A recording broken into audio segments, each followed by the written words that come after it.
हिमाचल भाजपा में हलचल। जी हां, आपको बता दें कि हिमाचल भाजपा में बतौर 2 बार मंत्री रहे और 4 बार विधायक रहे रमेश धवाला ने अब एक बड़ा विस्फोट जो है वो किया है। वो ये कर दिया कि बता दें बीते दिन यानी कि शनिवार को प्रेस कॉन्फ्रेंस कर रमेश धवाला ने असली बीजेपी नामक जो है वो पार्टी का गठन किया है। और इसी के साथ आपको बता दें कि लगातार पिछले काफी समय से हिमाचल भाजपा से नाराज जो तमाम भाजपा के ही कार्यकर्ता और पूर्व में नेता रहे उनकी एक पार्टी को लेकर जो है अब इसका गठन किया गया है, जिसमें तमाम वो नेता हैं, वो कार्यकर्ता हैं जो कि भाजपा से नाराज चल रहे थे। तो वहीं आपको बता दें कि शनिवार को ये प्रेस कॉन्फ्रेंस रमेश धवाला की ओर से की गई। 2 बार ये मंत्री रह चुके हैं, 4 बार विधायक रह चुके हैं और अब जाकर इन्होंने जो है एक नई पार्टी का गठन किया है, जहां पर उन्होंने इस पार्टी को असली बीजेपी का नाम दिया। मोदी जिंदाबाद और भारतीय जनता पार्टी जिंदाबाद के नारे यहां पर लगाए गए। जानकारी दे दें कि देहरा में ये प्रेस कॉन्फ्रेंस जहां हुई तो वहीं कार्यकारिणी का गठन भी किया गया। और इसी के साथ आपको बता दें कि मार्च के तीसरे सप्ताह में ज्वालाजी में प्रदेश स्तरीय संगठन भी बनाया जाएगा।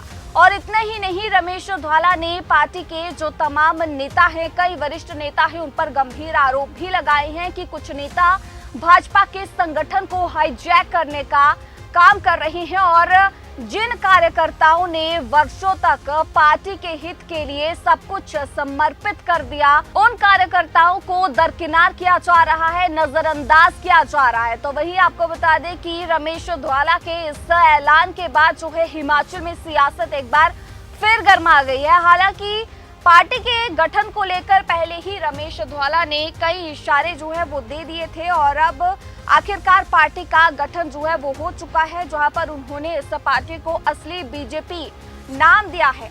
बता दें कि रमेश धवाला पूर्व निर्दलीय विधायक होशियार सिंह की भाजपा में एंट्री के बाद से नाराज चल रही हैं।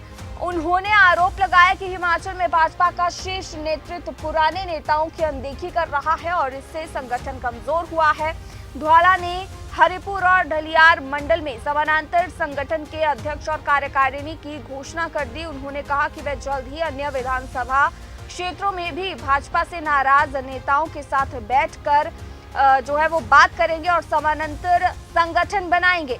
पूर्व मंत्री की इस घोषणा के बाद हिमाचल भाजपा में भारी उथल-पुथल मच चुकी है और कई पुराने कार्यकर्ता इस घटनाक्रम पर नजर बनाए हुए हैं। धवाला की इस बगावत ने भाजपा के सामने नई चुनौती अब खड़ी कर दी है, जिसका आगे आने वाले समय में क्या असर पड़ता है वो तो समय ही बताएगा। हम इकट्ठे हुए और जो शानदार दिल्ली में हमारी भारतीय जनता पार्टी आदरणीय प्राइम मिनिस्टर श्री मोदी जी के नेतृत्व में शानदार जीत मिली है, उसके उपलक्ष्य में आज हमारी मीटिंग हुई और वहाँ लड्डू वगैरह बांटे गए।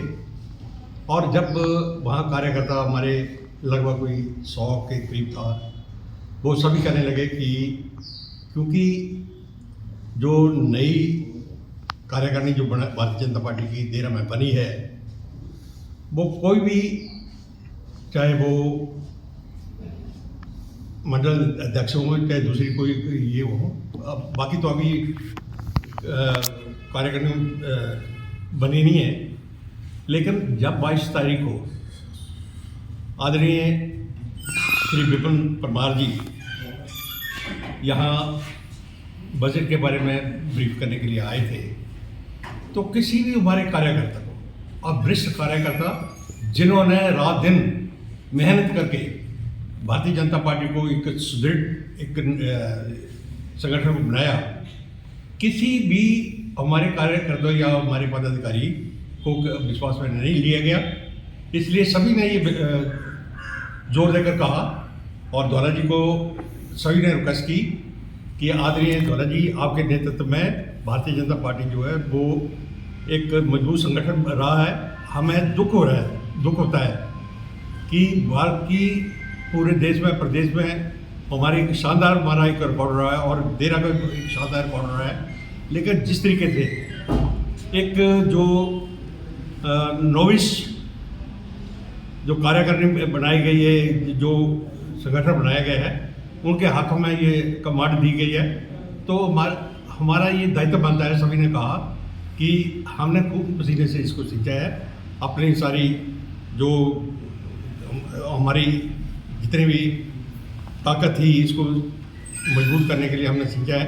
तो हमें ये नहीं देखा जाता है कि इस संगठन को कमजोरी किस्म का है। तो सभी ने ये फैसला किया कि हमारी असली जो भारतीय जनता पार्टी है वो उसका ये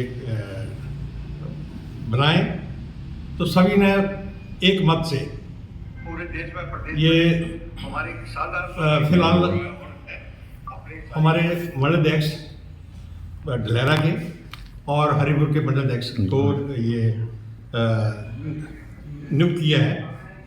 सबसे पहले मैं आदरणीय सुरेंद्र ठाकुर जी हमारे जो बीच में हैं, एक शिक्षाविद ये है, बहुत अच्छा इनका रिकॉर्ड रहा है, एक पोस्ट ग्रेजुएट है और संगठन में इनकी बड़ी एक अच्छी मजबूत है। और इनको ये ढलेरा से जो मंडल इनको दायित्व दिए गए है मंडल अध्यक्ष के रूप में, श्री सुरेंद्र ठाकुर जी ये ढलेरा से अपना काम करेंगे और श्री मन्याम जी चौधरी ये कांग्रेस से संबंधित हैं, एक बहुत ही अच्छे पढ़े लिखे हैं, ये पोस्ट ग्रेजुएट है और इनकी मैडम जो है वो बटेर पंचायत के प्रधान हमारे बीच में मौजूद है, उनका स्वागत है। और एक ये भी शिक्षाविद फैमिली से ये बिलोंग करते हैं और पंजाब यूनिवर्सिटी से ये student grade 1 class 1 officer retire हुए, हम इनकी सेवा ले रहे हैं। तो ये दोनों हमारे जो ये हमारे मंडल के अध्यक्ष मनोनीत किए गए, इनसे हमें पूर्ण उम्मीद है और आदरणीय श्री ध्वाला जी के नेतृत्व में हमें गाइडलाइंस मिलती रहेंगी। संगठन के उनको अच्छी समझ है, अच्छी पकड़ है, एक स्वच्छ छवि के मालिक हैं। तो मुझे पूर्ण विश्वास है कि इनके नेतृत्व में और जो हमारी ये जो हमारे दोनों पढ़े लिखे हमारे अध्यक्ष बने हैं, इनके नेतृत्व में हमारा जो भारतीय जनता पार्टी जिसको हमने अपने खून पसीने से सींचा है, इसका उज्जवल भविष्य। जनता पार्टी के जितने भी पदाधिकारी और हमारे ध्वाला जी शीर्ष नेतृत्व के स्वामी हैं, तो मैं इन सबका बहुत बहुत धन्यवाद करता हूँ। मुझे तो आज पता भी नहीं था कि मुझे इस पद पर नियुक्त किया जाएगा, मगर इन्होंने मुझे फ़ोन पर संपर्क किया और इस संपर्क करने पर मैंने इनका जो भी सुझाव था उसको मैंने प्रसन्नता के साथ स्वीकार कर लिया। और ये जो मुझे हार वगैरह भी पहन आए गए हैं, तो मुझे ये भी उम्मीद नहीं थी, मगर कोई अचानक काम हो जाता, अच्छा काम हो जाए तो उसकी प्रशंसा करनी चाहिए और उनका धन्यवाद करना चाहिए कि उन्होंने मुझे इस योग्य समझा है। तो ये हमारे संगठन बनने का कारण कई कारण हैं जिनको यहाँ पर मूलभूत रूप से बताना उचित नहीं रहेगा, मगर इसका कारण जो है, जो भारतीय जनता पार्टी का ये जो संगठन बना है, इसका कोई ना कोई इसका ज़रूर मकसद है। क्योंकि हम पुराने आदमी हैं। जब नरेंद्र मोदी जी हिमाचल में आया करते थे, विधानसभा का कार्य करना था, मंडी में गए हम, मैं गया खुद एक बस लेकर के, सुजानपुर में मैं एक बस लेकर के गया। उसके बाद जब विधानसभा शिमला में घेराव करना था, उस दिन भी मैं अपनी गाड़ी लेकर के गया। और मुझे बड़ा शौक़ है, मैंने शुरू से ही, जब मेरी अल्प आयु थी, मतलब छोटी उम्र थी, तो भी मैं उस समय भारतीय जनता पार्टी का बहुत फैन रहा हूँ और मैंने अपने खर्चे से जा कर के इनकी सेवा भी करी और करनी भी है। इसलिए हम जो भी ध्वाला जी के नेतृत्व में चलेंगे, जैसा वो हमें एडवाइस करेंगे उसी तरीके से, क्योंकि ध्वाला जी का एक ऐसा व्यक्तित्व है कि बहुत ईमानदारी से कूट कूट करके भरा हुआ है। मुझे वो दिन याद है जिस दिन हिमाचल सरकार को उन्होंने जीवन दान दिया था भारतीय जनता पार्टी के जीवन पर। आज उसको कुछ लोग जो है भूल गए, नजरअंदाज करें और हमारे सिर पर वो आदमी बिठा दिए जिनको राजनीति के बारे में ABC पता नहीं है, पुराने आदमियों को भूल गए। तो क्या कोई घर में बूढ़ा हो गया तो क्या उसको घर से बाहर निकाल दिया जाता है? ये बात सोचनी है। तो हम पुराने आदमी जो हैं उनको उनका भी कोई ना कोई स्वाभिमान है। इसलिए हम नहीं चाहते कि हमारे ऊपर कल पैदा हो जो हमारे सिर पर बैठ जाए और हमें वो डायरेक्ट करे उसके बारे में हमें ये है। और यही कारण है कि इस संगठन का जन्म हुआ है और इस जन्म को हम अब इन्होंने बड़ी खुशी से आज मनाया, लड्डू भी बांटे गए हैं, बहुत अच्छी बात है। और किसी संगठन का मिष्ठान के साथ शुरुआत हो तो ये समझना कि ये संगठन जो है शुरुआत एक मिठान के से ही आगे बढ़े। जो है वो लेना, हम नहीं ये कह रहे कि वो गलत बात है, लेकिन जो पुराने हैं जिन्होंने 25-30, 40-40 सालों से जो पार्टी के साथ जुड़े, उनको की बात छोड़ो। हमने करोड़ों रुपए की ठोकर मार करके इस पार्टी को बनाया और अपना मुख्यमंत्री माननीय आदरणीय श्री तोमर जी को मुख्यमंत्री बनाया और 5 साल को सरकार चली। अब ऐसे लोगों को जो जिनका ना कोई धर्म है, ना कर्म है, ना उनका कोई ऐसा हमने दिखा भी जो कोई ऐसा शिष्टाचार होना चाहिए, तो वो भी कोई ऐसी बात जो है वो मर्यादा के अंदर जो है वो कोई भी बात जो है वो हमें नज़र नहीं आई। इसलिए हमने ये सोच करके कि हमारे साथ ऐसा मतलब डिस्क्रिमिनेशन अगर लगातार ये करते रहेंगे तो हमने एक पैरेलल संगठन जो है वो खड़ा किया। पैरेलल संगठन वो लोग हैं जो आज से नहीं 25-30 सालों से वो पार्टी के साथ जुड़े हैं, पार्टी के साथ चलते हैं, जहाँ भी कोई कार्यक्रम होता है वहाँ वो जाते हैं। तो इसलिए हमने पैरेलल एक संगठन जो है वो खड़ा किया है। हम जो है वो अपनी कार्यकारिणी बनाएंगे और हम अपनी 1 महीने के बाद जो है वो मीटिंग भी गाय बगाए जो भी यहाँ पे कोई चाहे किसी भी तरफ से, चाहे बीजेपी है, कांग्रेस है, जो हमें गलत लगेगा वो उसके बारे में ज़रूर हम जो है वो आपत्ति करेंगे। वहाँ जो हमारा कोई सुझाव होगा वो सुझाव भी देंगे। लेकिन ऐसे लोगों के साथ क्या चलना, जो लोग जो हैं जिनमें इतनी एरोगेंसी है, इतना उन्होंने लोगों को नाप शनाप बोला, इतना मतलब उनका घटिया स्तर है। आज दिन तक हमें कोई फ़ोन नहीं किया, आज दिन तक वो किसी को भी जो हमारे कार्यकर्ता हैं उनको उन्होंने आज दिन तक ये कहते हैं कि जी यहाँ प्लेटफार्म कौन सा प्लेटफार्म देखें हम? ये भाजपा के लोग, मान्यता कौन देगा आपको? है जी, मान्यता कौन देगा? ना दे कोई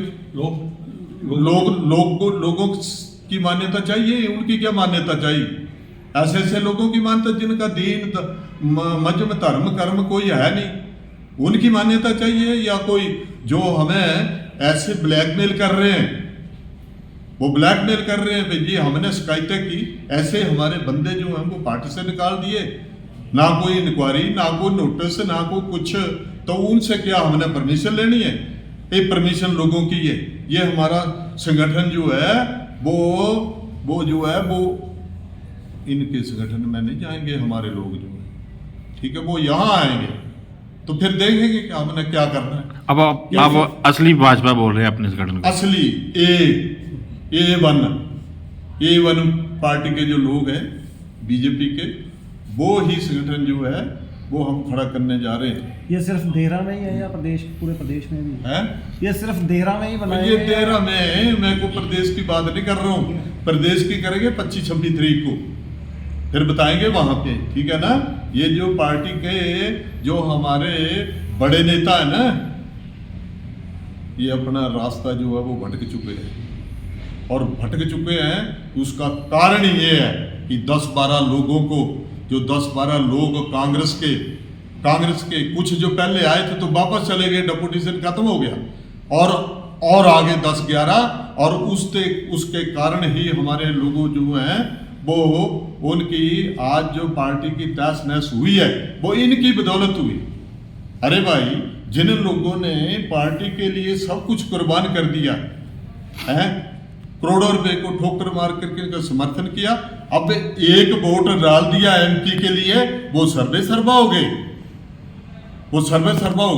ठीक है ना। हमने तो सरकार बनाई है, तो आगे भी देखेंगे किसका दामन कितना साफ है, वो आगे निकट भविष्य में पता चलेगा। जयराम ठाकुर ने आपको कहाँ की बात, किसने की बात, वो क्लिपिंग बताएं वो, ठीक है ना।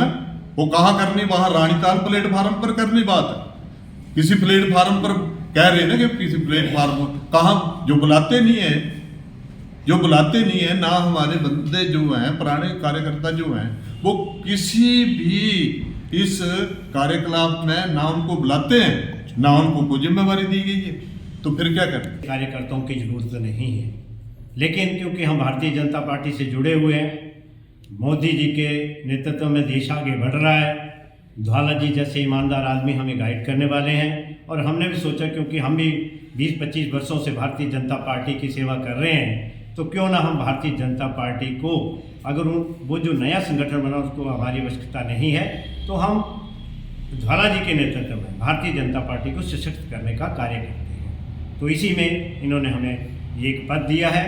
हमें पद की आवश्यकता नहीं, हम तो एक साधारण से कार्यकर्ता हैं, लेकिन इतना जरूर कह सकते हैं कि हम पुराने कार्यकर्ता और भारतीय जनता पार्टी को आगे ले जाने का कार्य अब हमारे कंधों पर होगा, और हम